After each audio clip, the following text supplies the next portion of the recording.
په کار دا دی چې سړی لږ خواندی د ځانه سره یو کافي ولګي. په کافي کې لیکلي چې نن تاریخ د نن تاریخ څخه زما پر ذمه باندې 400 لمونځونه پاته دي. دا په کافي کې د ځانه سره ولیکي. په کافي کې لیکلو کې فایده دا ده که چیرې د دې لمونځو د قضا د راګرځولو موقع د پیدا که خو ډېره ښه ده.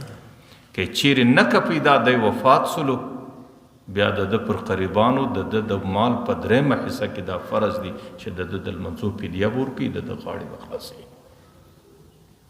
او که چیرې د نه یې لیکلي دا لمونځونه او د وصیت نه یې لیکلی او په کاپي کې د لمونځونه نه یې لیکلي او د ده پر ذمه باندې پاته وي، که چیرې پر ده باندې مرګ رالی د ده مال پاته دی، دولت پاته دی، چې هر څه پاته دی، د ده قریب په دې نه دی مکلف چې د ده لمونځونه بیا د قریب غاړې نه دي باندې د ده غاړې باندې دي.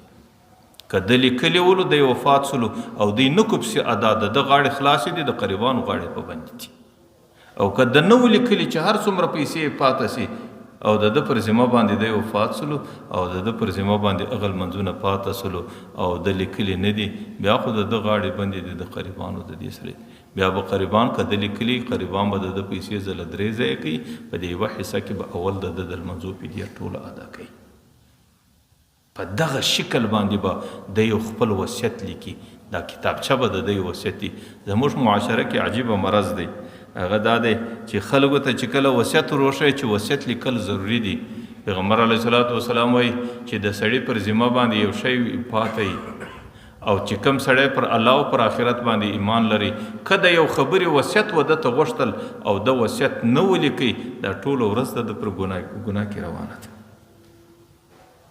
نو وصیت لیکل د سړي دپاره ضروري دي.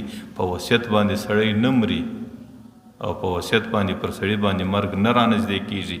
او د وصیت په لیکلو باندې باید پیغمبر علیه السلام وایي 2 شپې سړی داسې نه کي تېري چې د وصیت نه یې لیکلی. د ټولو لمنځو وصیت د سړي سره لیکلی او د ټولو خبرو. او که چیرې سړي وصیت نه یې لیکلی، لمونځ قضا کول جلا ګناه ده.